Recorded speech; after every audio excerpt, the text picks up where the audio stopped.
can see okay.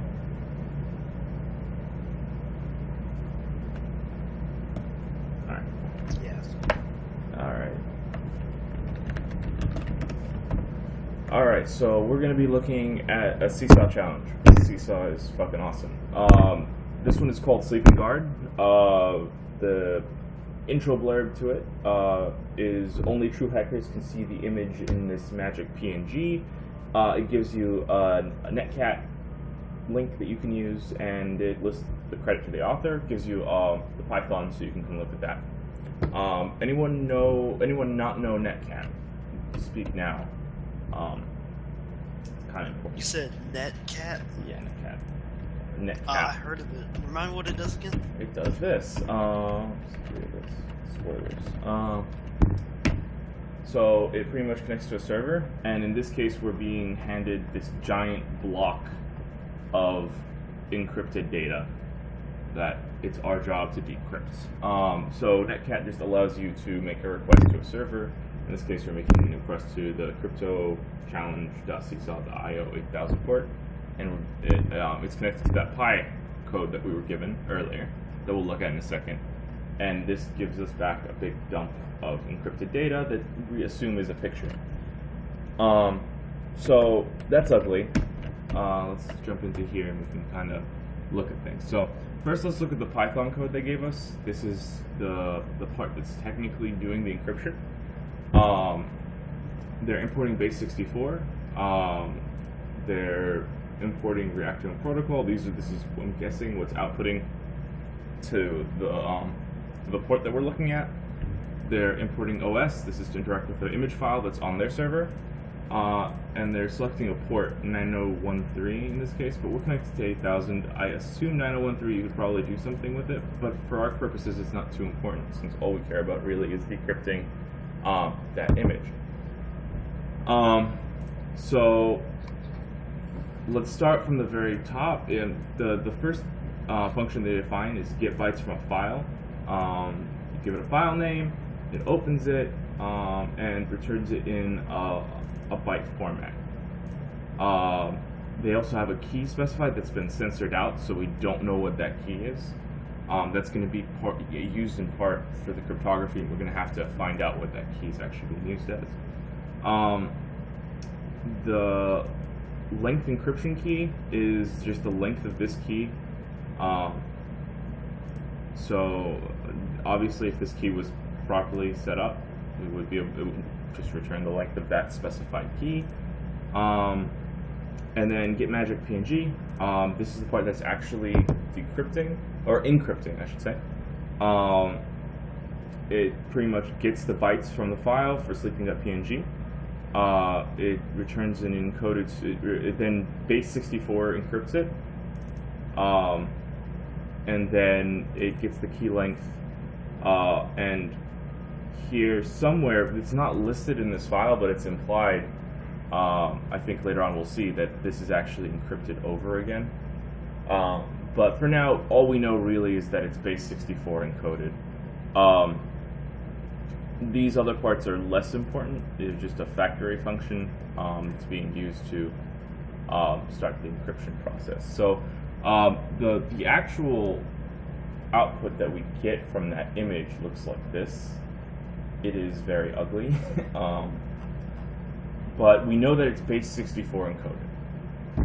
And so we know it's base 64 encoded, and we know it's a PNG file. We know it's a PNG file because the blurb lets us know that. It's pretty much saying here it's PNG, and if we look at the code, we can see it's opening a PNG file. We know it's base 64 encoded because of this code, and I think some people could probably even just look at this and tell you it's base 64 encoded. I can't. I would have had to look at the code, but some people can. So we can decrypt this easily in Linux because Linux gives you a base 64 decoder.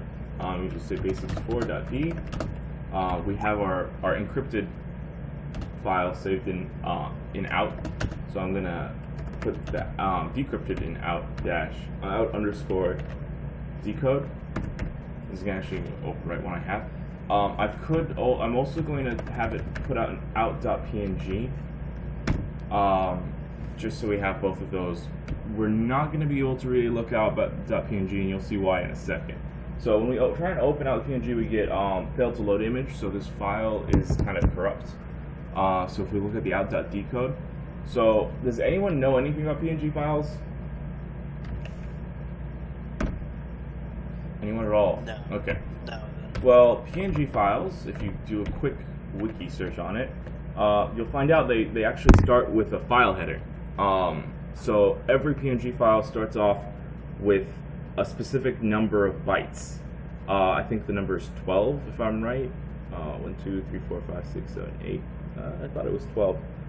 Whatever. It starts off with a specific number of bytes that pretty much specify that it's a PNG file. And if we look at the first couple of bytes here, we can tell these are not them. So the bytes that this starts off with is DE, 3F, OF, 2F, 52, 4B. And if we look at here, it's supposed to start off with 89, 50, 4E, 47, so on and so forth. So from this, we can tell that there's still one more layer of encryption going on, like we mentioned before. We can't tell what that layer of encryption is from the Python file, obviously. For some reason, they're decrypting it elsewhere. Maybe they're passing the key in somewhere. We know the key is length 12 because at some point it is asking you to specify the key length. So this is pretty much where I got stuck because I had no fucking clue. But from what I found out from people, the way they rationalized it is that it has to be something that's length 12 that you can easily decrypt from, and that isn't going to be like variable in any way depending on the key. So most people said it's going to be an XOR, and that's what it is. Does anyone not know what an XOR is right now? Would be a good time so I can explain what an XOR is. Help me out here. Are you talking about like the logical? Yes, I'm talking about the logical XOR.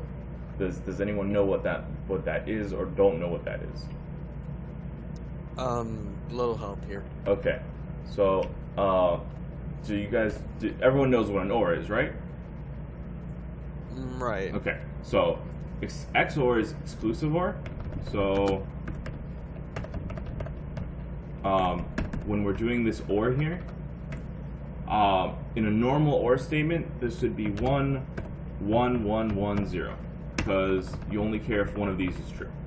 Exclusive OR says that only one of these can be true. So this would, if this was XORed, it'd be 1, 0, 1, 1, 0. Does that make sense?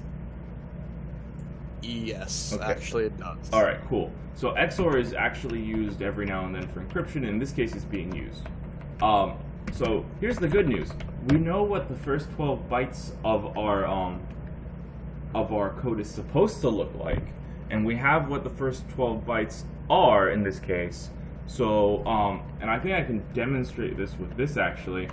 If I take an XOR and I take one of those things and I re-XOR it, I can get what I had before. So if you look at this, the reverse of it. So if I have these two strings here, okay? So this is 1 and this is 2, whatever. We'll call them string 1 and 2, and this is the result. If I take string 1 again and I XOR it by the result, I should get string 2. Does that make sense? So it's Okay. almost like basic algebra. in a So yeah, sense. so I can pretty much show you this. So 1 1 1 0 0 XORed with 1 0 1 1 0, and it gives me a result of 0 1 0 1 0. Do you see? Does everyone see what just happened there? Yeah, that's pretty dope. I Yeah. didn't even realize. Okay, so right now we know what our bytes are supposed to look like. We know what the bytes they gave us are after the XOR. So if we XOR those two things, we should be getting pretty much what they since PNGs start with a specific 12-byte string, and it's XORed by a 12-byte string. If we take the first 12 bytes and XOR it by what's expected by the PNG file, we should get the key that they use for that encryption. And then we could XOR the whole file and get our decrypted format. Does that make sense to everyone? Yeah, that makes pretty much sense. Okay, so I did this for you guys because the XORs fucking suck, and I had no easy way of like doing it with Linux that I could find. If you guys know a tool that will do byte string XORs, that would be great. I don't know if you guys want to just trust me on this, that this is the right result or not.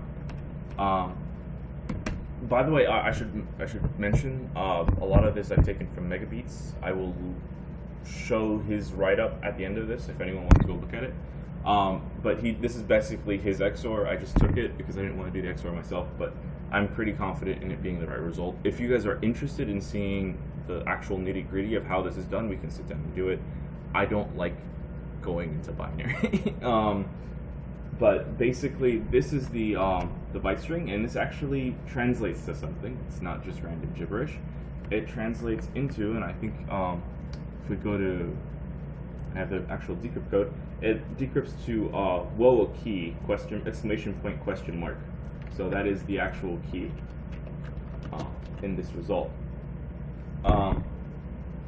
So from there, we can now start decrypting the entire file. And this is again Megabeats' code, but really anyone can do this. You start off by defining an XOR that you'll be using, an XOR function. This takes the data that you'll be XORing and the key you'll be XORing by. It specifies basically, I haven't read through this completely, so it returns a byte array, which is going to look like what we just looked at here. These would be what the byte arrays kind of look like.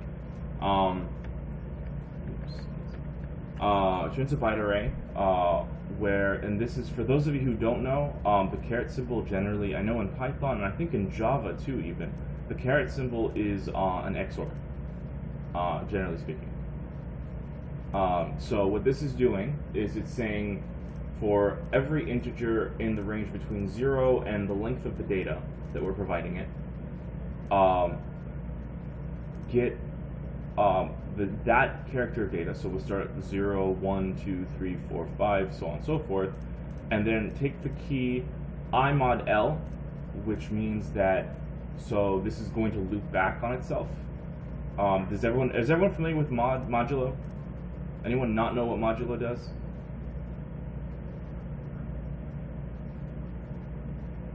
Okay, so everyone knows what modulo does. This makes sense to people, right? Nobody's looking at this and like completely lost.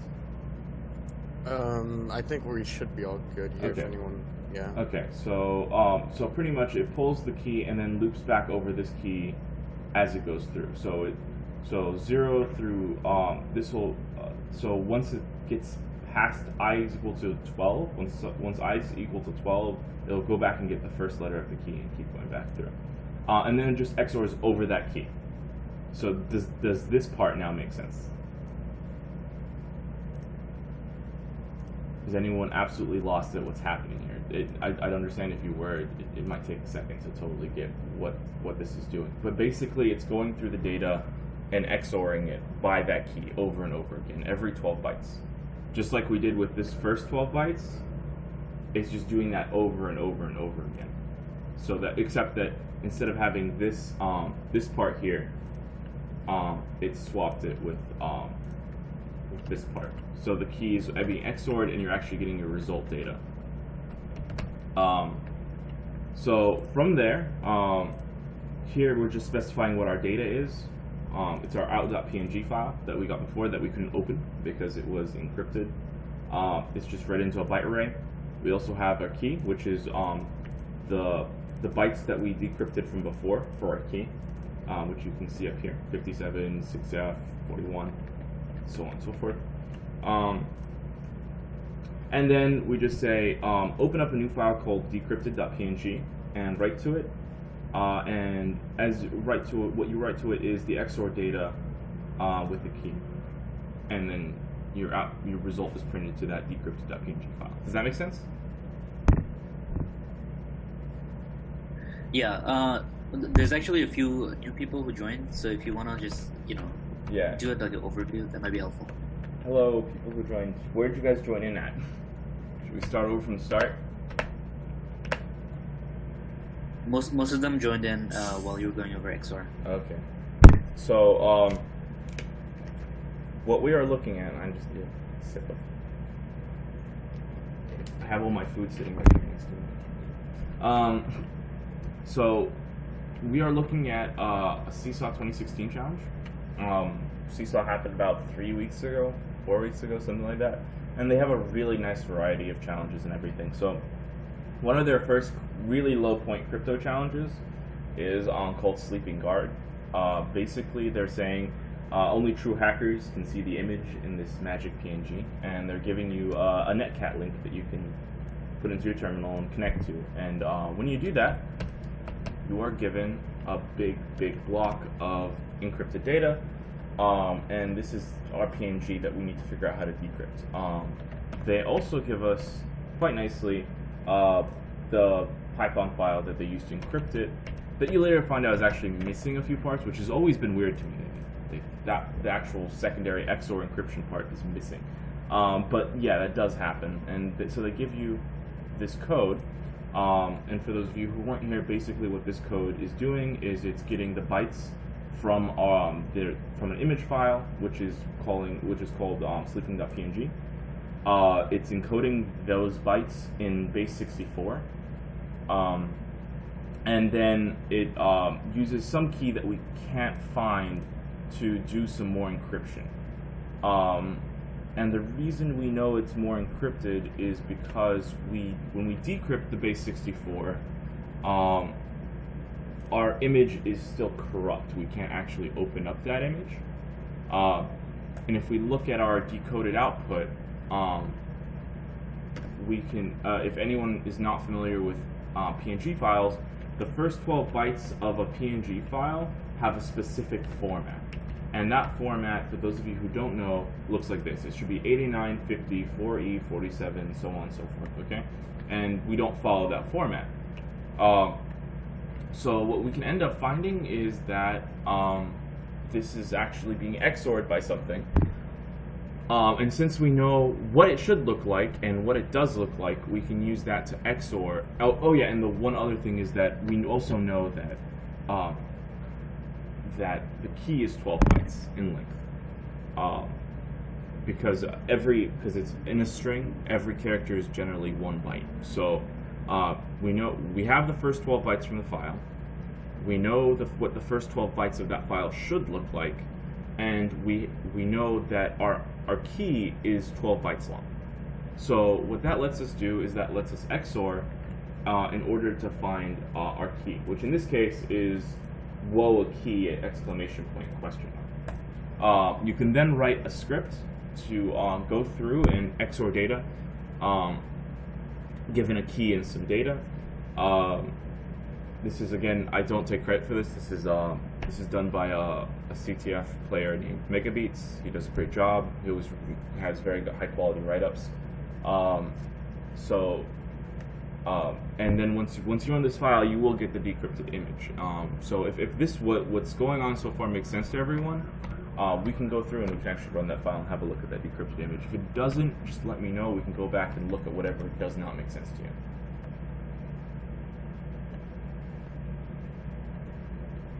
Everyone good?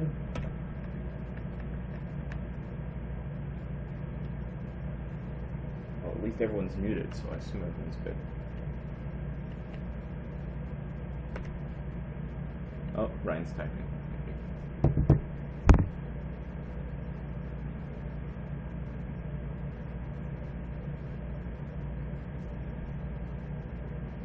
Okay, cool. So let's run this actually now, so that we can actually see the result. I think I did this at some point. Let's do this. So this should output to we can see here it should output to decrypted.png. So let's run this. And there's our decrypted.png, and there's our flag. Laser hackers don't get magic flags.